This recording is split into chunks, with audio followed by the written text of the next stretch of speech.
Are you scared of losing all the hard-earned equity you've got in your house? I'm David Crum, and this video and the two after it are going to be about tips to get the most money out of the sale of your home. We're talking top dollar. Selling your house for top dollar is not about luck or gimmicks or fancy marketing. No matter how you market a mud pie, it's still going to taste like mud. Getting the most money for your house requires a strategic, proven approach. There are a lot of myths and misconceptions about how a homeowner can best get top dollar for their property. There's often a trade-off between getting top dollar and what I call the hassle factor. Netting the most money in your pocket will often require extra inconvenience, extra out-of-pocket expense up front, and being open to ideas that may require adjusting some of your expectations. First, we want to define what exactly is top dollar for your house. Top dollar is the most money a qualified, motivated buyer is actually willing to pay for your property in the current market. It's imperative to understand that top dollar has nothing to do with how much you paid for the property, how much you want for your property, how much you owe on the property, or the cost of improvements that you've made to the property. A house's value is almost totally comparative in nature, meaning its value is based on how it compares to other similar properties that have sold recently and, to a lesser extent, properties that are currently on the market.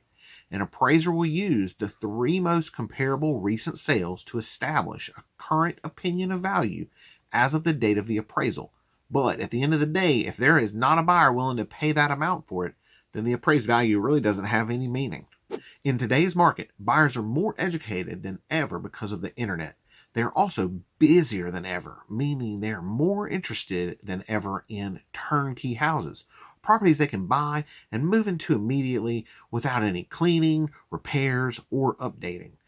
If they are interested in a property that needs some work, they expect a steep discount for their trouble, i.e., they expect sweat equity. A general rule of thumb for as-is sales is to expect to discount your property $2 for every $1 of needed updates and repairs.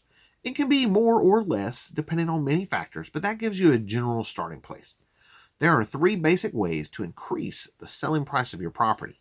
One is appearance. This is its curb appeal. The steps you take to make the home show better and make it more visually and emotionally appealing to buyers.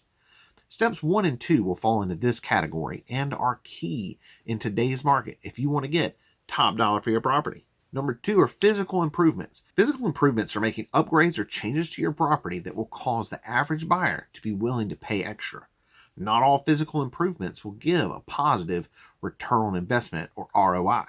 Some improvements simply bring the property up to the marketing standard of today's homes. Third is positioning.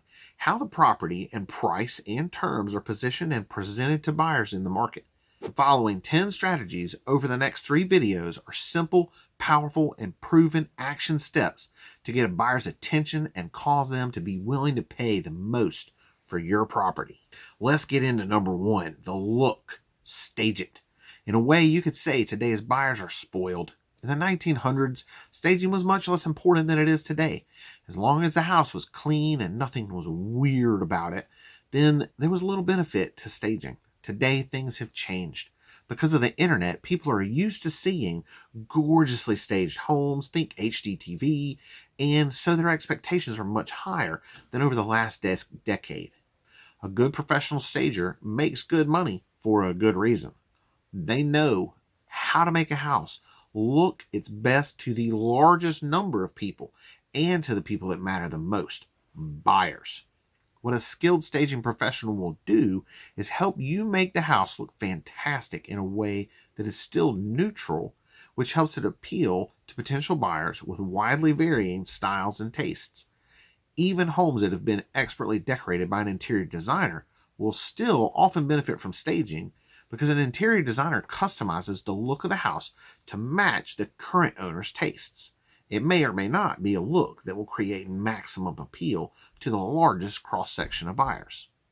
You can find lots of do-it-yourself staging ideas online for free, and that will give you some great ideas on making your house show at its best. However, here's an important tip that will help you understand the psychology of today's buyer. When a potential buyer walks into your home, how they feel about the property is very, very important. Or to say it a different way, how the property makes them feel. Here's the question to ask yourself. When a buyer walks into my property, is there anything that could keep it from feeling like their home? Once buyers have identified the key criteria of their purchase, such as price, location, size, and condition, they will ultimately buy based on emotion. How does the house make them feel? So if a seller has eccentric taste in paint colors, flooring, furniture, or decor that does not feel comfortable to the buyer simply can't feel at home in the house. Granted, this can be an annoying process because you may tend to say to yourself, hey, if they don't like the way I've decorated my home and they can't see past it, that's too bad. I'm not changing it. And you have every right to take that approach because after all, it is your house. However, keep in mind that the goal is to make it not your house and get top dollar. So take a deep breath and be willing to depersonalize it to make it appealing to most buyers. Here is a huge tip that is not so much about physical staging of the property as about the way you position your home in the market with a higher perceived value. It is to provide a home warranty on your home. Anything pre-owned feels better when it comes with a warranty. Then make sure you highlight the warranty in your marketing as a value-added benefit to the buyer. In addition to the marketing value, having a warranty already covering the house benefits you because it eliminates many post-closing issues caused by a brand new home warranty that does not go into effect until closing. The problem with that is that the home warranty company may exclude issues for the buyer, calling them pre-existing. Consequently, the buyers may come back to you seeking help to pay for some costly repairs. You might call a home warranty a virtual staging feature that makes your home show better and with more value from the buyer's perspective. Number 2, the feel. Get rid of the clutter. Most of us have way too much stuff in our houses. In fact, it's one of the most common reasons for moving. We need more space. An overstuffed, for lack of a better term, house makes it look smaller. Second, it makes a home look older because it presumably takes time to overfill a living space. And third, it makes the space feel disorganized and sometimes even uncared for. Because of this has a negative effect on buyers' emotions. Why? Because clutter creates stress. Emotionally, clutter is not peaceful or relaxing. We become accustomed to our own clutter because it tends to increase gradually and we know where everything is, so it doesn't feel like chaos to us. However, looking at someone else's house as they've never seen before, clutter is the ultimate distraction. It's like not being able to see the forest for the trees. The clutter simply gets in the way of them seeing or feeling the house as if it were theirs. So what's the best way to deal with clutter? Here are some tips that may help. First, go through your closets and take all of your clothes that you haven't worn in over a year and donate them to charity. You'll feel great about it after you've done it, and your closet will magically grow. Second, any furniture that is not going to go to your new place, get rid of it now. Sell it or give it away. Big furniture and or too much furniture makes any room look smaller. Obviously, if it's still your primary residence, you want to keep enough furniture to keep your home livable. Third, go ahead and box up everything you will not need or use in the next 6 months and put it in storage. Again, the goal is to declutter. I know this is a hassle, but trust the experts. It will be worth it. 2 especially important areas are your kitchen countertop and your bathroom counter space. This is the law. The fewer items, the better.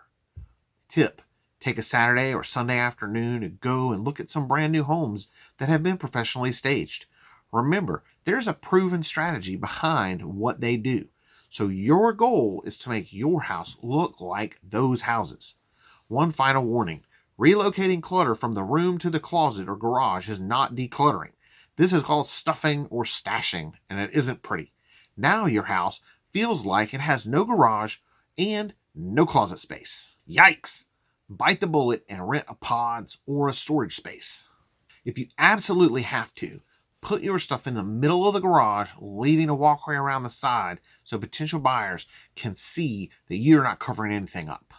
Thank you for watching the first of this 3-part video series on how to get top dollar for your home.